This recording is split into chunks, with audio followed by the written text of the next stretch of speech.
Men Mehrimon, jahon podshohi sulton Sulaymon xondan bo'lmish, Xurram sultondan tug'ilmish.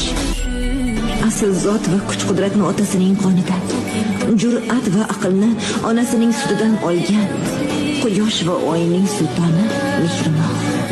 Men Mehrimon 1522-yilda tug'ildim. U kun saroyga quvonch emas, aksincha mahzunlik olib keldim. Ayniqsa onam Xurram sultonga, chunki men shahzoda emasdim. Bir quchoq nurdek qiz tug'dingiz.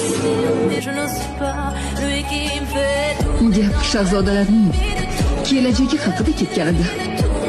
O'zingni yosh boladek tutmasliging lozim.